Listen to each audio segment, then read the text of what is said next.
Bienvenidos a Tres Respuestas, un espacio de opinión, de conversación y de propuestas. Nuestro invitado de hoy es una persona que admiro muchísimo. Se llama Julio González Ronco. Él es el presidente de la Fundación Real Madrid y tiene una trayectoria maravillosa uniendo filantropía, desarrollo, deporte. No solamente dirigiendo una fundación que en toda Iberoamérica es muy reconocida, sino también con una trayectoria donde ha estado en los comités olímpicos, donde ha estado en disciplinas como el automovilismo, el tiro, pero también con una carrera maravillosa como jurista porque es doctor en Derecho. Es padre de 2 hijos, una hija, un hijo, y vamos a hablar también de su familia. Y por supuesto vamos a hablar de muchas cosas que nos unen: el deporte, el fútbol, la innovación social, el desarrollo y el trabajo de impacto con la comunidad. Julio, bienvenido a Colombia, bienvenido a la Fundación I+D y gracias por estar con nosotros en nuestro podcast de Tres Respuestas. Muchísimas gracias, presidente Duque, encantado. Estoy feliz por estar aquí. Solamente un pequeño comentario. El presidente de la Fundación es Florentino Pérez.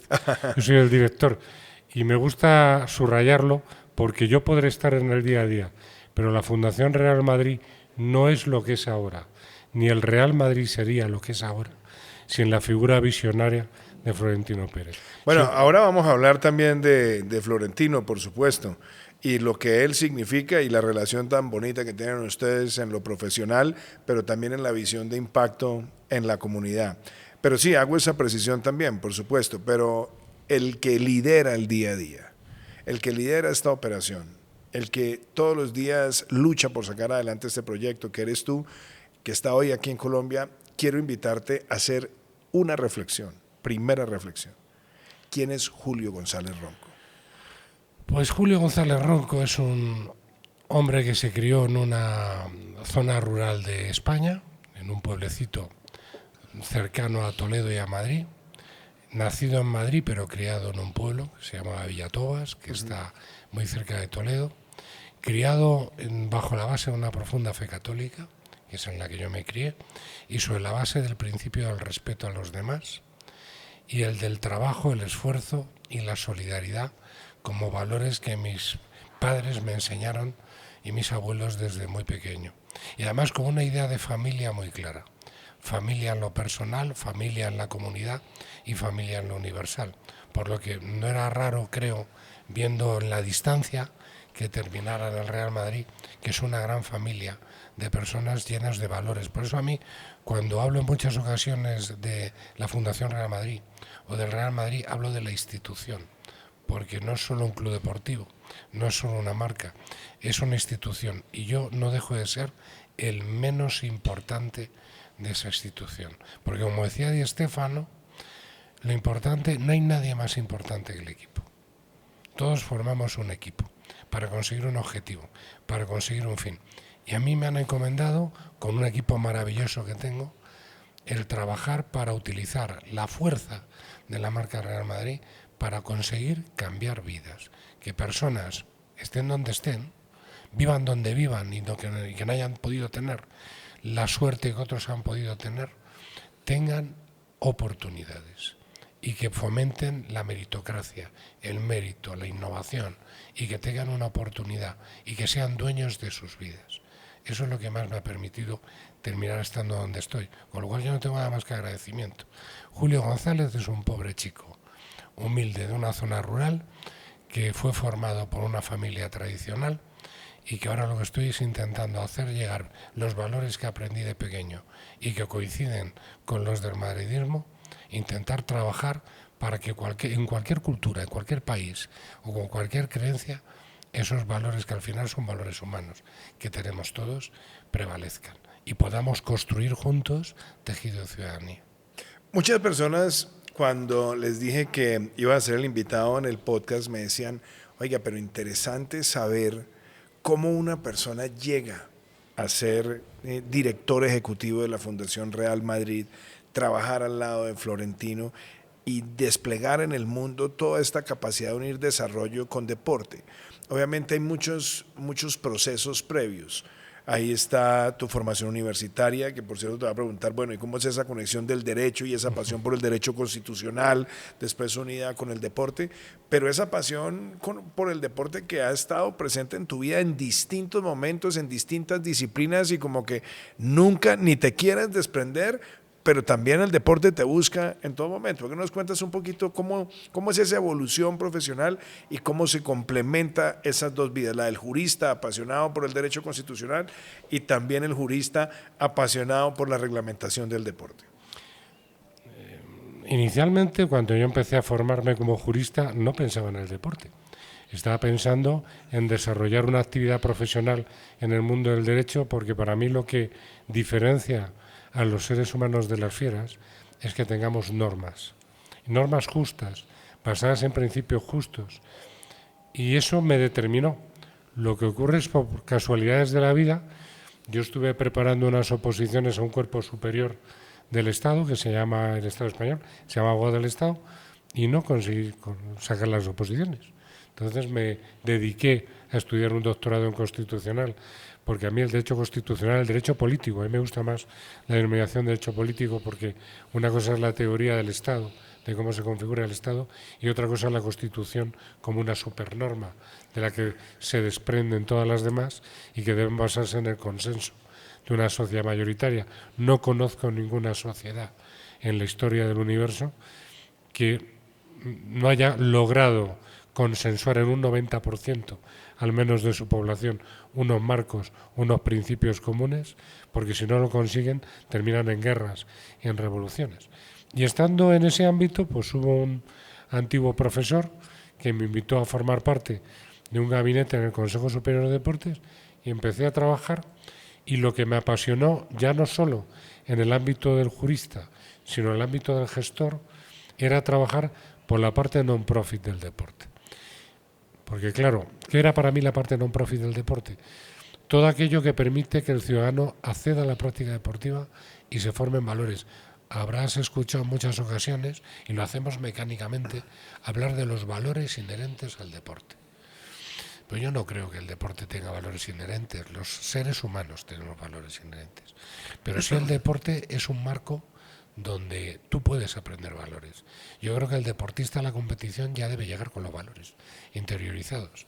Si los valores surgieran del deporte de manera natural, no harían falta las tarjetas rojas, ni las sanciones, ni una normativa disciplinaria. Tienes que llegar ya con esos principios. Y el deporte, y sobre todo el colectivo, el fútbol, el baloncesto, es mágico. Tienes la sociedad en pequeño, tienes grupos humanos con sus líderes, que son los entrenadores.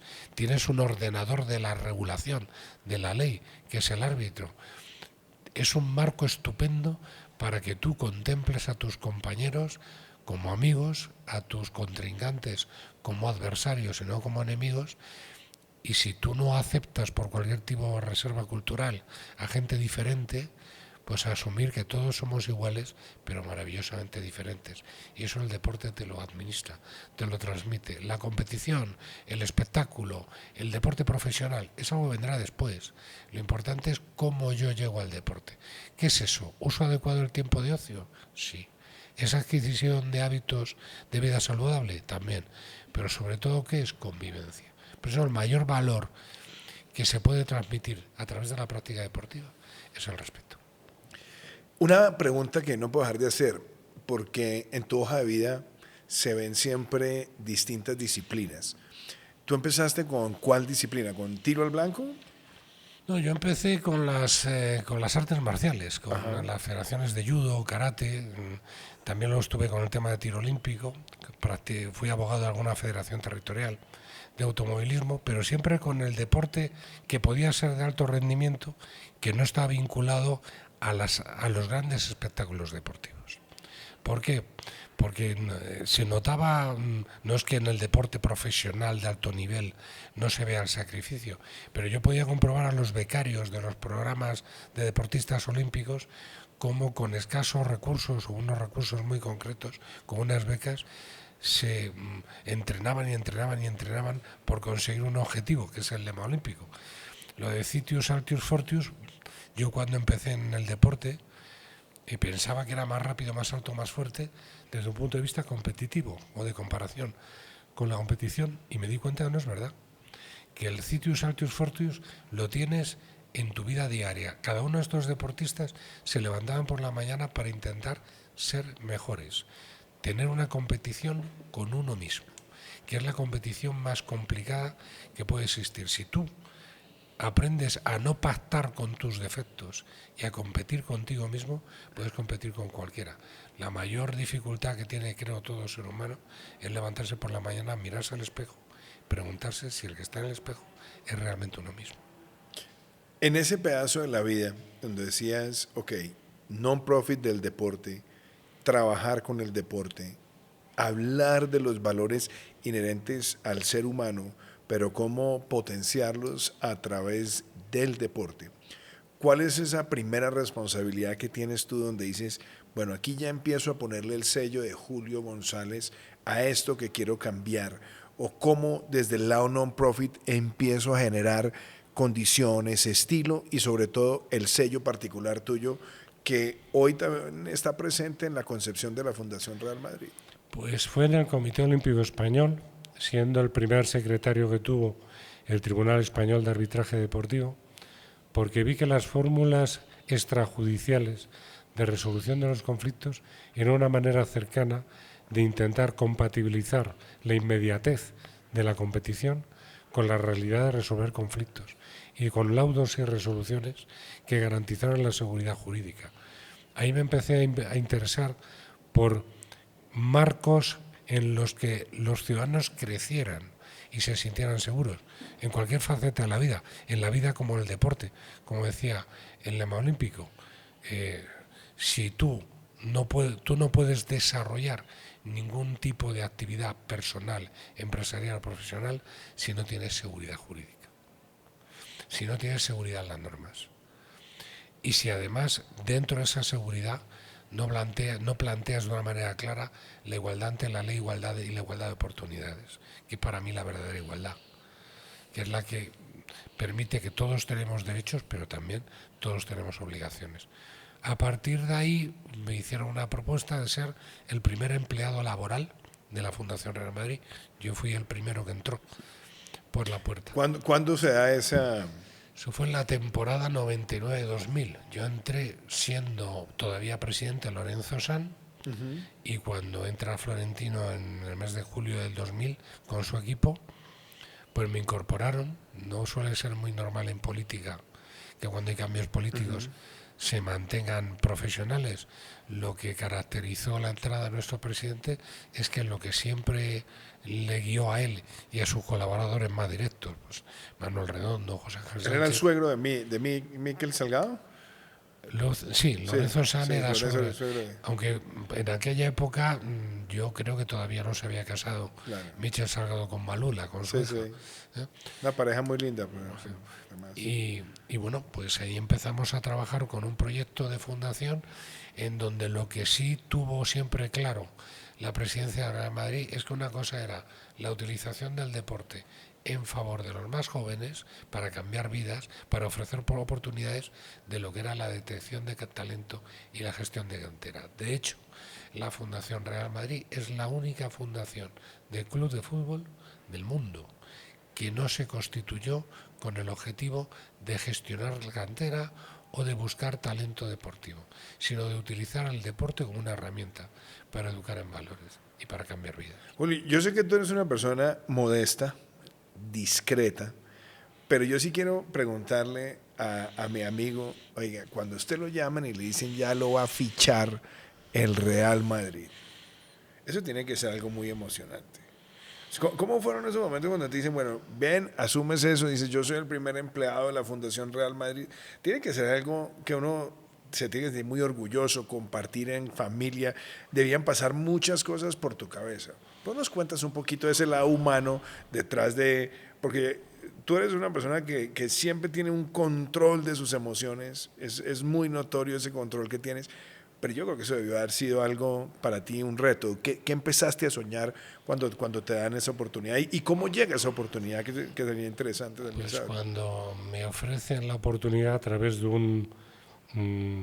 directivo del Real Madrid, que era vicepresidente de la Confederación Española de Fundaciones, que es una asociación española. Antes había dos, Confederación y Centro, ahora es una sola, Asociación Española de Fundaciones. Él estaba en la directiva, Carlos Escudero de Burón, y yo estaba en la directiva en representación de la Fundación del Consejo Superior de Deportes, a la que también prestaba servicios como adjunto al gerente, y de la Fundación Comité Olímpico Español, y ahí coincidimos, y me hizo esa propuesta. ¿Qué siente uno? Una emoción. Yo he sido madridista toda mi vida. Desde chico. Desde chico, o sea, decir, voy al Real Madrid, a la fundación, pero voy al Real Madrid, qué emocionante. Y mi difunto padre, que casualmente no era del Real Madrid. ¿De qué equipo era tu padre? Del Atlético de Madrid. Ah, ok. El único hombre del Atlético de Madrid de toda la familia. Es decir, no había nadie del Atlético de Madrid en generaciones. No, pues mi padre era del Atlético de Madrid. Mi padre me dijo que tenía la posibilidad de volverme idiota y que controlara esa posibilidad y que recordase que ningún hombre es más de otro hombre por donde está y que una cosa es la marca del Real Madrid y otra cosa eres tú. Tú eres un servidor. Y había una frase que a él le gustaba mucho, la Madre Teresa, que es el que no vive para servir, no sirve para vivir. O sea, un poco lo que te estaba diciendo, mira, no te vayas a agrandar, como dirían en algunos lugares. O sea, Sí, tómalo sí. con humildad, dedícate a trabajar. Y haz lo mejor que puedas, dedica lo mejor de ti mismo, pero no olvides nunca, pues, que eres quien eres. No eres más importante que nadie, porque una cosa es la marca y otra cosa es tú. Antes de entrar de pronto ya a la sustancia de lo que fueron esos primeros años llegando a la fundación, yo quiero hacer una pregunta también humana. Hincha del Real Madrid, llega a la Fundación Real Madrid, asume ese rol y empiezas a ir a los espacios donde están presentes figuras que quizás a ti te inspiraron desde niño. Ver a Alfredo Di Stéfano por ahí caminar, ver de pronto a Emilio Butragueño estar por ahí, ver a Michel, o sea, ver a tantas figuras de distintos momentos del equipo. Cuando tú tienes esa experiencia, ¿qué sentías y con quiénes de pronto empezaste a construir amistades que hoy atesoras? Bueno, inicialmente por contacto profesional, primer, digamos, persona conocida fue don Alfredo, José Emilio Santamaría, porque teníamos, donde se ubicaba la Fundación Real Madrid, era al lado donde estaba la Asociación de Jugadores. Entonces se iban los más mayores, Amancio, y era toda una escuela de vida. Y Emilio Butragueño, desde luego, que para mí era un ídolo Claro. absoluto y que ya le conocía previamente porque él fue asesor de un secretario de Estado para el deporte cuando yo estaba en la fundación del Consejo Superior de Deportes, pero le tuve que conocer en su dimensión profesional y personal. Ya no es el ídolo, es la persona con cara y ojos que ves cerca, que tiene sangre como tú, que tiene inquietudes, que tiene opiniones y que es un ejemplo. A mí Emilio me ha enseñado mucho a cómo se tiene que ser humilde para ser la dimensión que Emilio tiene como historia del fútbol. Total. Del Real Madrid. Un hombre que para mí es el director de relaciones institucionales ideal y un ejemplo absoluto de lo que es ser madridista. Me enseñó mucho. Y Di Stéfano, ¿cómo era? Alfredo Di Stéfano aquí en Colombia lo adoramos, ¿no? Hay una historia muy bonita del fútbol en nuestro país, cuando se dio la huelga de futbolistas en Argentina por allá en 1947-48 y terminan llegando acá a Colombia. Di Stéfano viene a jugar a Millonarios, era la gran figura del Millonarios de esa época, conocida como el Dorado, y fue tan grande el equipo que terminó a jugar a España y allá fue que lo fichó el Real Madrid. Pero es una persona que ha dejado una huella imborrable en el fútbol y tiene además unas memorias que él escribió que para mí son de las más bellas que he visto de un futbolista, que se llama Gracias Vieja. ¿Cómo era esa bienvenida que te daba Di Stéfano y qué le aprendiste a una persona como Alfredo Di Stéfano? Que nunca se da por vencido. el concepto de nunca darte por vencido, de no creerte derrotado jamás. Y te voy a contar una anécdota muy concreta cuando yo estaba empezando. Él era, como presidente de la Asociación de Jugadores, miembro nato del patronato de la fundación. Entonces, según la legislación española, tenía que aceptar el cargo y protocolizar su aceptación. Yo preparé un escrito para que él aceptara el cargo y no me preguntes por qué puse mal su segundo apellido. Él se llamaba Alfredo Di Stéfano Lolé. Es un apellido de origen francés. Y no sé por qué aparecía en los datos que me facilitaron Marquerie. Yo llegué con mi carta a la asociación, don Alfredo, por favor, ¿me puede firmar? Y me soltó el papel y me dijo, este señor no soy yo. Claro, yo me quedo Alfredo Di Stéfano, este señor no soy yo, historia del fútbol del Madrid, me caían las gotas de sudor como pelotas de ping-pong. Yo, don Alfredo, yo no lo sé. Y recuerdo que el ya fallecido Enrique Pérez Pachín se le acercó y dijo, vamos a ver, Alfredo, está Alfredo enfadado con Di Stéfano con Alfredo. Deja de hacerle sufrir al pobre chico. Se te ha puesto mal el segundo apellido. Me dijo, no hombre, no, ¿cómo te han puesto esto mal? Es Lolé, igual que te ponía en ese aprieto, luego fue muy simpático y muy cercano.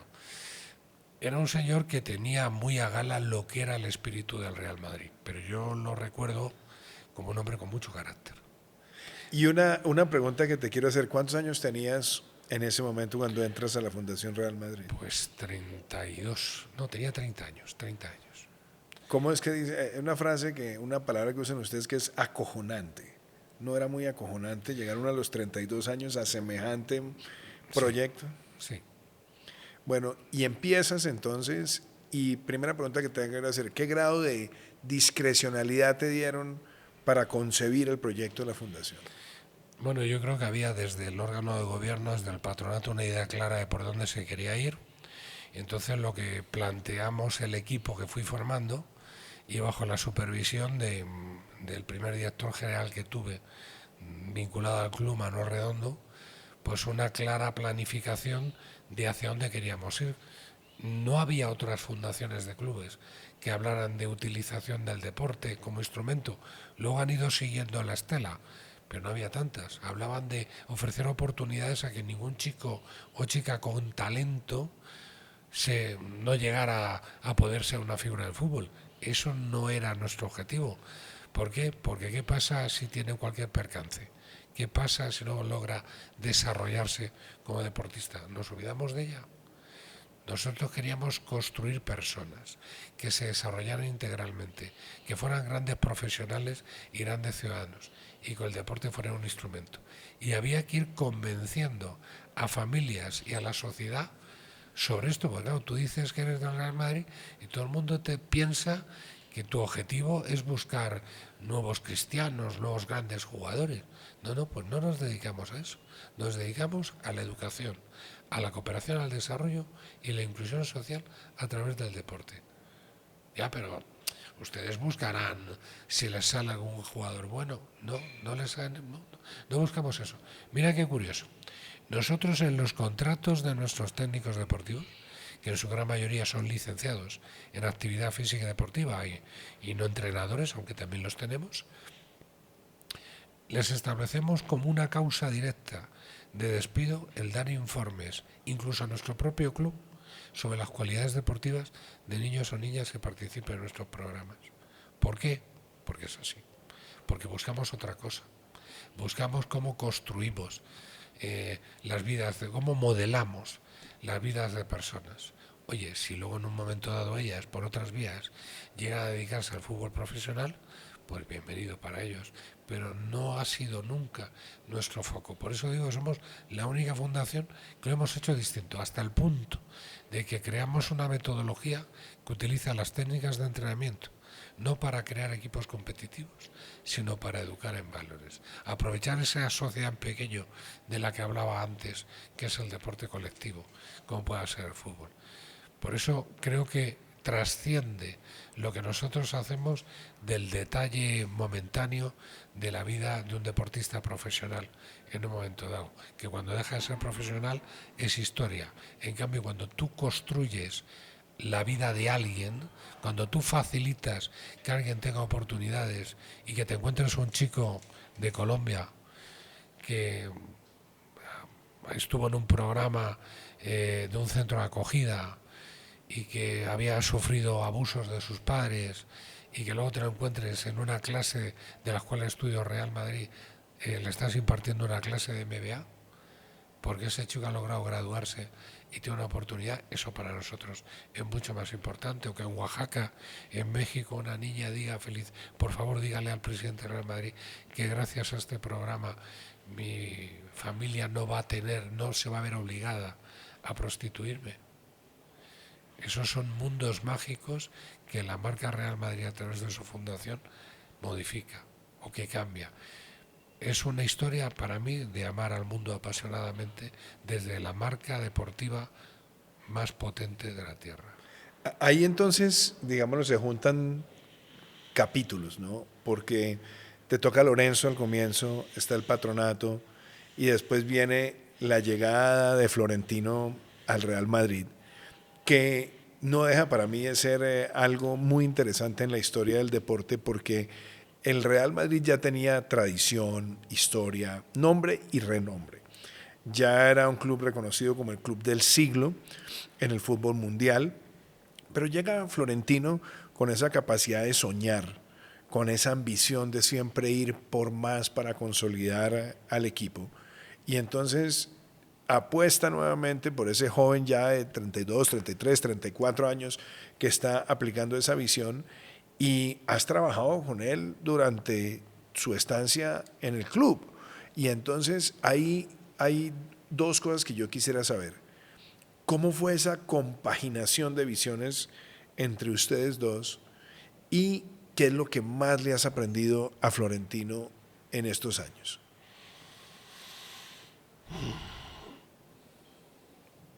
A mí me sorprendió la enorme capacidad de visión que nuestro presidente tiene en cualquier ámbito. Pues se podría decir un empresario, sí, claro, gestor empresarial, sí, pero en cualquier ámbito. En el empresarial, en el social, en la sostenibilidad. Todo lo que parece difícil, si le escuchas a él, es fácil. A él y a sus hombres más de confianza.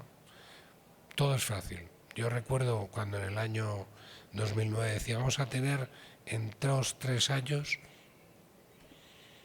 500 proyectos en el mundo. Yo lo escuchaba y decía, bueno, yo no lo veo muy fácil de hacer. Pues tenemos más de 900 en la actualidad.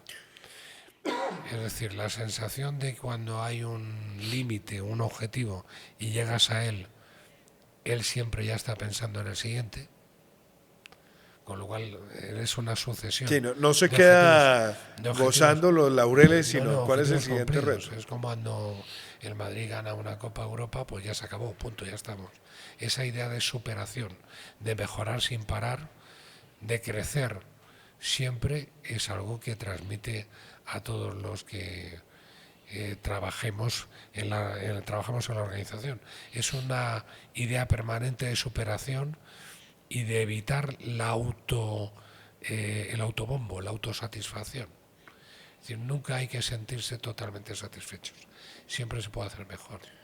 Tú decías algo que a mí me ha impresionado, no solamente cuando he compartido contigo, sino también con Florentino, cuando he estado en Valdebebas, cuando he ido a conocer el proyecto del Bernabéu, y es ese concepto que ninguna individualidad es más grande que el equipo. El concepto de trabajar para el colectivo. Y eso obviamente lo ve uno con los jugadores. Hay jugadores que llegan al Real Madrid y nunca progresan porque no entienden que el equipo está por encima de ellos como individualidad, y hay otros que llegan y se acoplan porque tienen un sentido de trabajar por el colectivo. ¿Cómo logras hoy, en el manejo de la fundación, que todo el equipo humano que rodea tu visión tenga ese principio? Trabajamos mucho la transversalidad, un liderazgo transversal, muy adaptándonos a un mundo que es muy cambiante, formándonos en nuevas técnicas de gestión, intentando innovar constantemente, intentando que todos los que trabajamos en la Fundación, en cualquiera de las posiciones, sean no solamente acepten, sino que formen parte del propósito de la organización. Que ese compromiso nazca de una coincidencia con la misión, visión, valores y sobre todo propósito de la organización. Es bueno que toda persona que se levante por las mañanas vaya a trabajar, y el hecho de pagar facturas es una buena razón para ir a trabajar todas las mañanas. Pero lo fundamental es que vayas a trabajar todas las mañanas porque estés convencido de que lo que haces es importante, que estás haciendo algo cada uno en la parcela de trabajo que le corresponde, estás haciendo algo que cambia, que cambia la sociedad, que la mejora, que es un legado. Y cuando uno habla de legado de cosas, lo más importante no es que nadie te identifique con ese legado, sino que te identifiquen con que has sido parte de ese legado. ¿Cuáles son tus principios de gestión desde la filantropía, obviamente, o ponerlo de pronto en un contexto más preciso, de la gerencia filantrópica? ¿Cuáles son los principios de Julio González? Dice, yo me guío por estos principios y yo trato que el equipo que está conmigo, así como ocurre con el equipo número 1 profesional, tenga esta identidad para poder jugar nuestro juego. Profesionalidad. Hay un error muy común al hablar de las organizaciones sin ánimo de lucro. Dice, no son empresas. No, son empresas que no buscan el lucro, pero se deben gestionar como empresas. Tiene que haber una gestión profesional, porque son sin ánimo de lucro, pero no con ánimo de pérdida. Ajá. Es decir, hay que buscar la sostenibilidad de los programas. No podemos empezar un programa para ayudar a población vulnerable y lo tengamos que abandonar porque no hemos hecho los números adecuadamente, no hemos sido profesionales. Esto no se trata de... El altruismo está en la finalidad, no en cómo lo gestionar. Primero, profesionalidad. Segundo, compromiso. Ser conscientes de que estamos haciendo algo importante por la vida de otros. Profesionalidad, compromiso y desde luego, sobre todo, trabajo en equipo, sentido de grupo. Nosotros formamos parte de algo importante. Tenemos que tener sentido de pertenencia a lo que estamos haciendo y tenemos que encontrar dentro de ese grupo nuestro sitio. Pero, a ver, Julio, tú dices profesionalidad, sentido de equipo, compromiso, pero hay algo que para mí es muy importante que yo lo he notado. Tú buscas que toda etapa sea sostenible, replicable y escalable. Y dices, tenemos 900 proyectos desplegados por todo el mundo. Obviamente te va a poner en una situación incómoda porque cada proyecto tú deberías tener un cariño y te vas a referir siempre con especial afecto.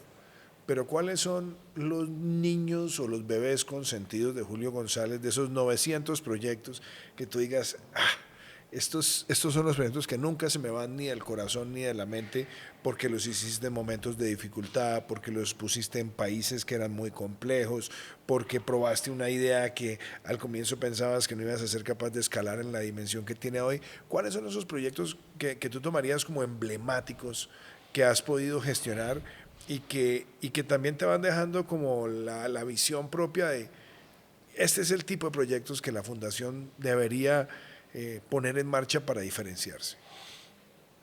3 tipos de proyectos. 1, aquellos que van dirigidos a jóvenes que tienen que abandonar, no porque quieren, sino porque no tienen opción, sus lugares de origen para trasladarse a otros países, otras culturas, buscando una vida mejor y que tienen enormes dificultades para integrarse. Los programas que hemos iniciado en centros de acogida para promover tanto la integración de estos chicos y chicas en el tejido educativo social, como los que hemos hecho en origen, en sus países de origen, para retener el talento en esos países, de tal manera que si alguien se va de su lugar de origen, sea por una voluntad basada en un nuevo destino, pero no en una obligación determinada por necesidades vitales. Eso ha sido una línea que a mí me ha llenado mucho, porque te ves envuelto en situaciones personales y familiares de muchos que tú no has sufrido, pero con los que entiendo que toda persona de buen corazón tiene que tener empatía. Las personas mayores, nuestros programas de actividad física para la tercera edad, ¿por qué? Porque son nuestros abuelos. Antes había una época en el mundo en que todos cuidábamos de nuestros mayores que morían en casa. Ahora la vida, tal y como está, lo ha complicado mucho. Las parejas trabajan, los abuelos se ocupan de los niños y llegan a un punto en que se pueden encontrar solos.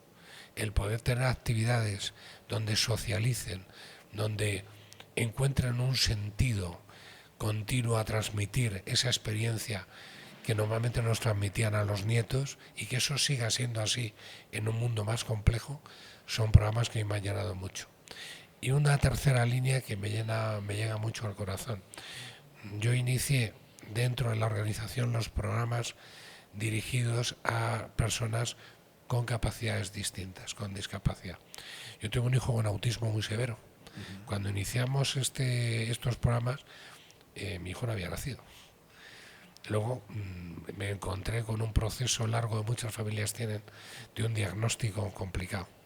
No me es fácil hablar de esta faceta mía, porque se combina en mi corazón tanto el amor por un hijo como el sufrimiento de pensar cuál es su futuro cuando tú no estás. Y cómo puedes conseguir que sea feliz y que se pueda desarrollar en la vida, como muchos otros de otras familias, más allá de tu existencia y sin que sea una carga para hermanos o familiares. Y que podamos ser educativos con ellos e integradores. Hemos desarrollado toda una metodología específica de inclusión de baloncesto en silla de ruedas para chicos con parálisis cerebral, también para chicos con paraplegia. Sabes que en baloncesto tú puedes irte con un chico en silla de ruedas a jugar, a una chica al baloncesto, el adulto, la persona sin discapacidad se mueve por el exterior y la persona en silla de ruedas por el interior. Pueden jugar juntos al baloncesto.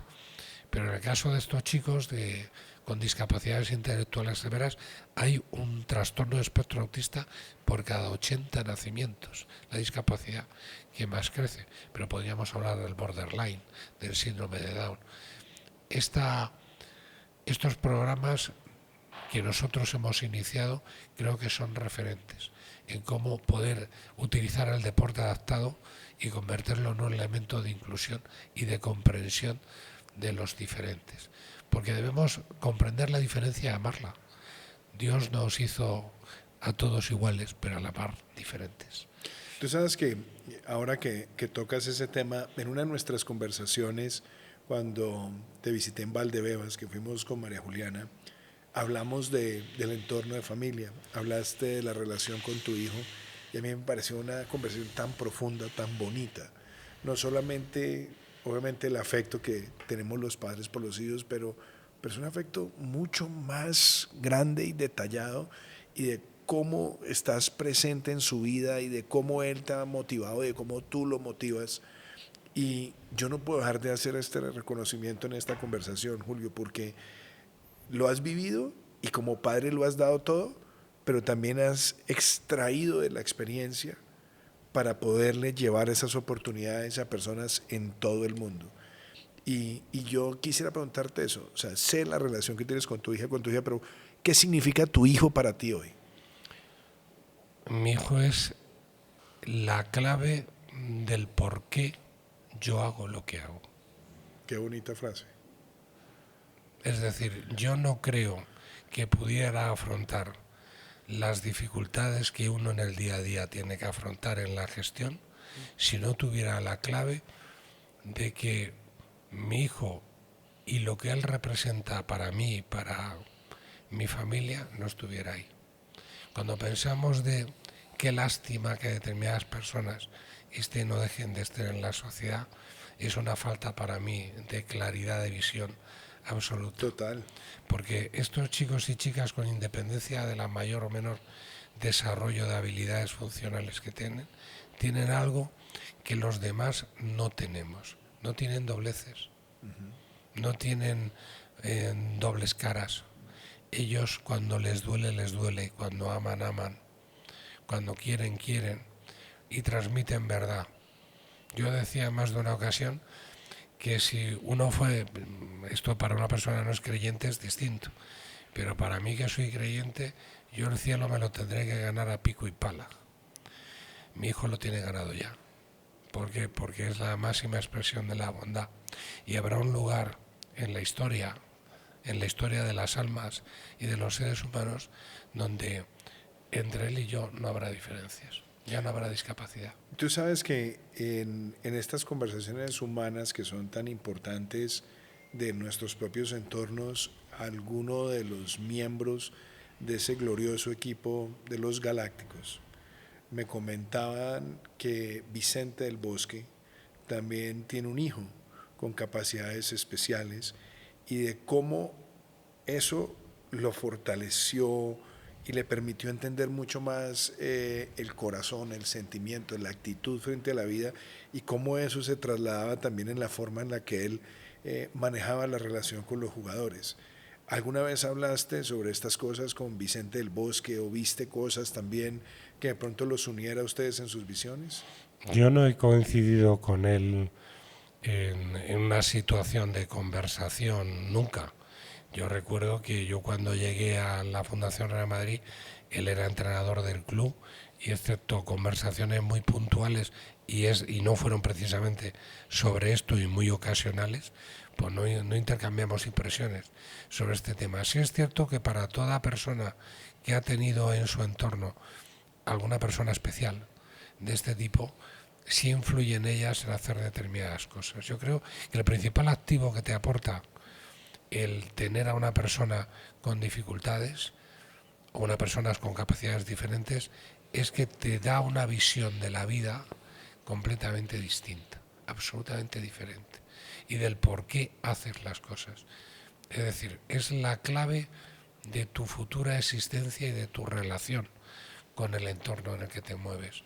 Y eso hay personas que, no teniendo cercanas este tipo de temas, se hacen muy duros. Eso, unido a la maravillosa mujer que yo tengo, que ha tenido... Eso te iba a preguntar por tu esposa también, porque sé lo importante que ha sido para ti. Ha tenido que sacrificar muchas cosas para que yo esté donde esté.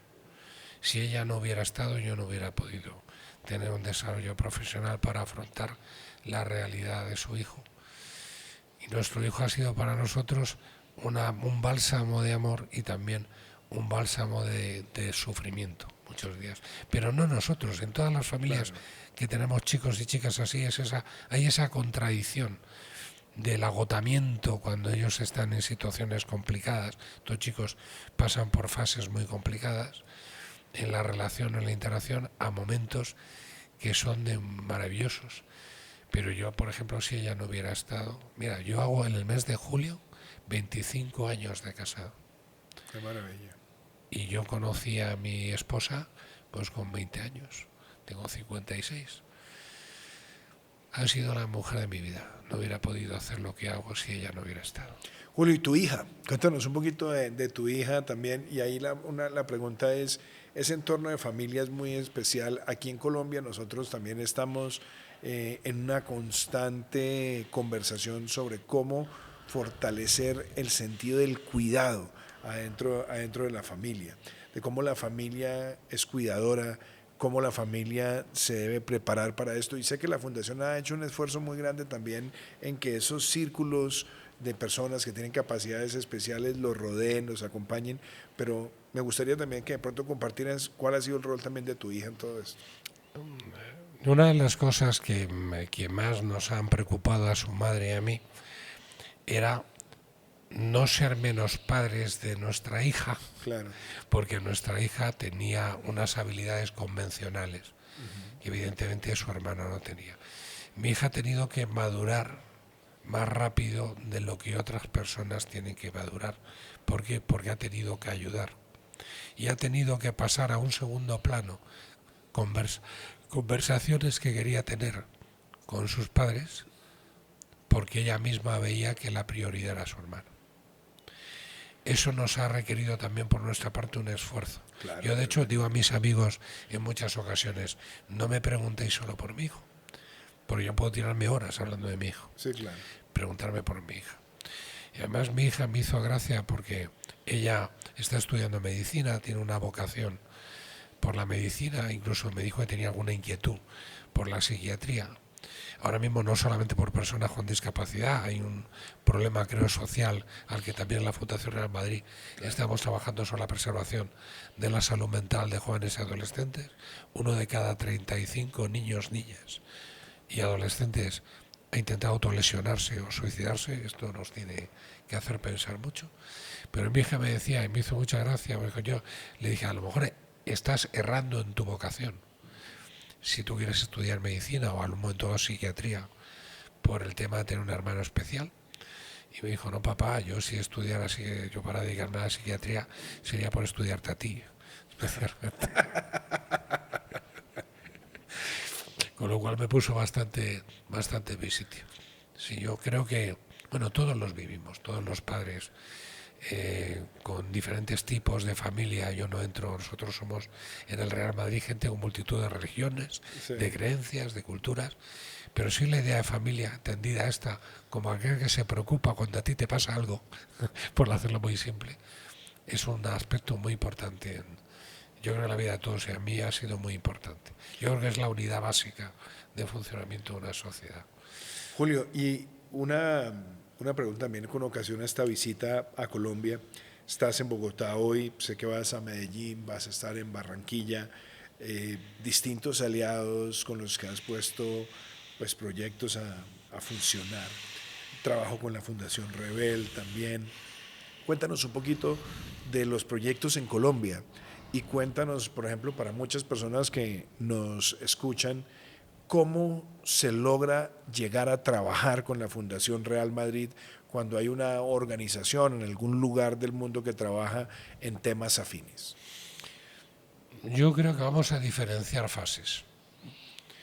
Si una organización tiene un proyecto que quiere utilizar el deporte unido a lo que esta entidad ya hace, puede ser desde escolarizar niños, facilitar alimentación, intervención psicosocial, lo que tenemos que hacer primero es definir qué proyecto, cara y ojos de las cosas. Una vez definido el proyecto tenemos que ver cómo lo podemos hacer viable en el tiempo. Y una vez que sabemos cómo hemos definido el proyecto y cómo lo hacemos viable en el tiempo, y es positivo ver cómo lo podemos financiar de manera sostenible.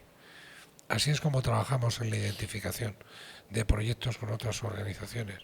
Es cierto que buscamos el prestigio de la organización que se acerca a nosotros o a la que nos acercamos nosotros. Pero a veces para que un proyecto se desarrolle tiene que haber algo más que el prestigio de ambas. Tiene que haber cierta armonía entre ellas para que el proyecto salga adelante.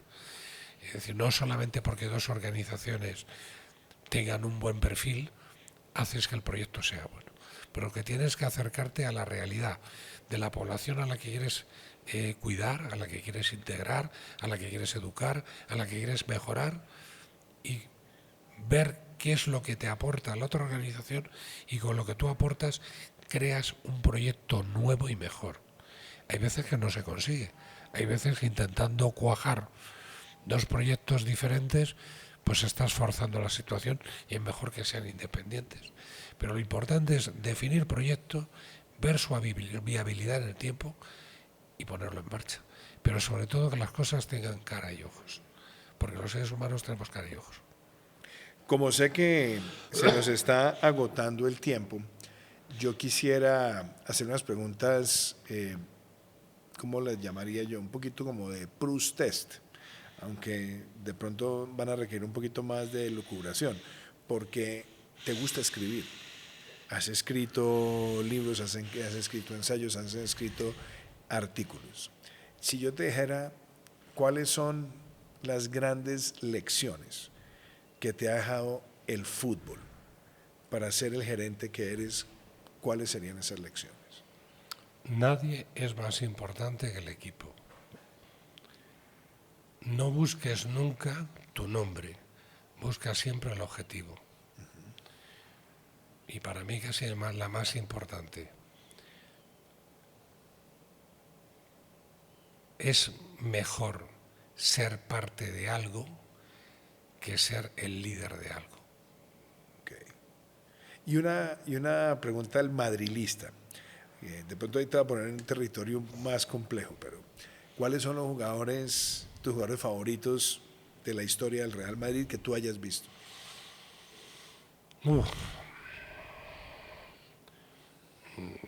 Para mí, esto es muy personal, Sí, es decir, la quinta al buitre fue la quinta mía de mi adolescencia.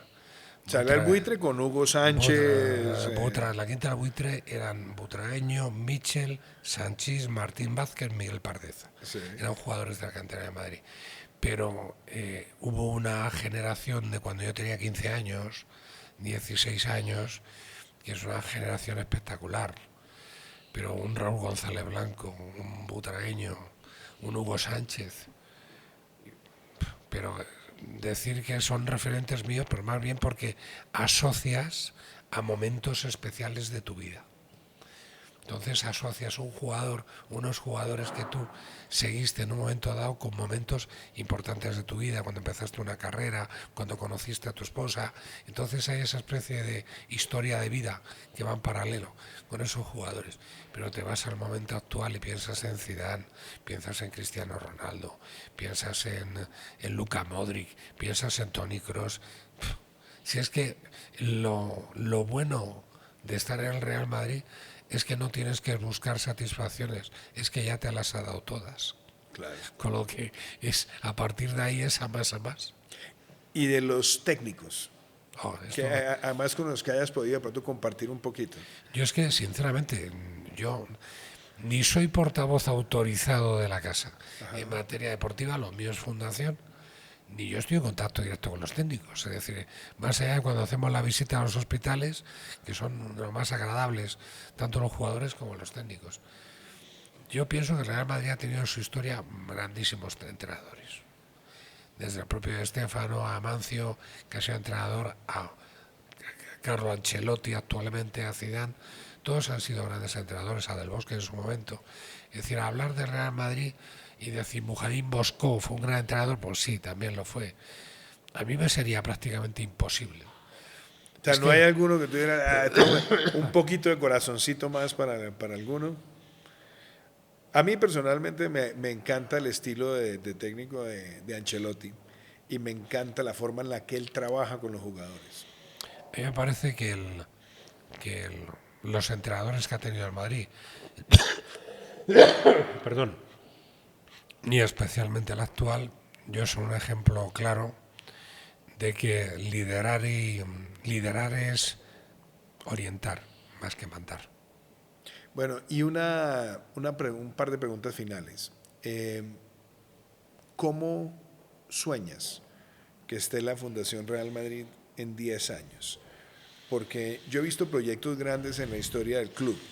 El que a mí más me ha descrestado recientemente fue el nuevo Santiago Bernabéu, que yo me acuerdo cuando Florentino me mostró la maqueta, me mostró los costos y demás, y en la última visita a Madrid tuvo un gesto precioso que me dijo, bueno, te voy a llevar a que hagas el recorrido, pero un recorrido minucioso, y me llevó a ver el cuidado de la grama, la forma como se ensambla. Yo me atrevo a decir, creo que es el estadio más moderno de toda Europa. Entonces, la pregunta es, ¿cuál es el equivalente al nuevo Bernabéu para la Fundación Real Madrid en los próximos 10 años? Yo creo que estar en todos aquellos proyectos que marquen la diferencia.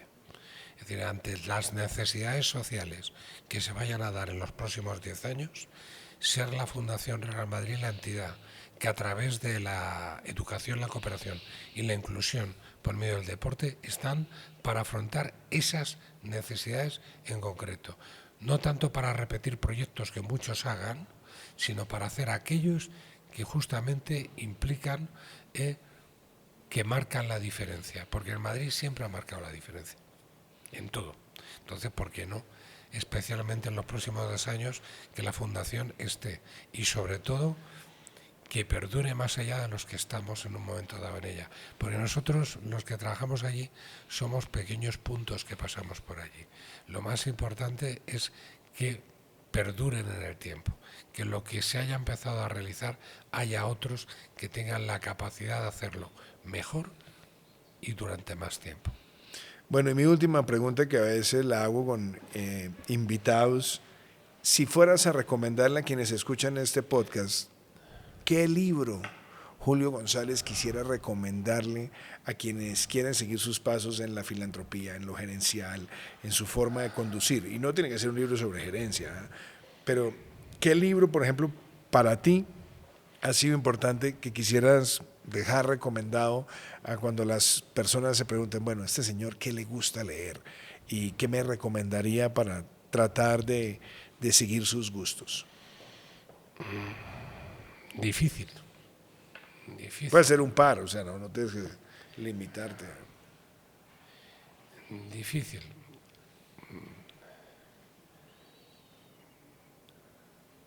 Hay uno en concreto que es Reflexiones sobre la Revolución Francesa, de un político irlandés, Eric Burke. Ajá. Y a mí me parece muy interesante para afrontar que no todo lo que parece es lo que es en un momento dado. Hay otro que a mí me parece también extremadamente interesante, que es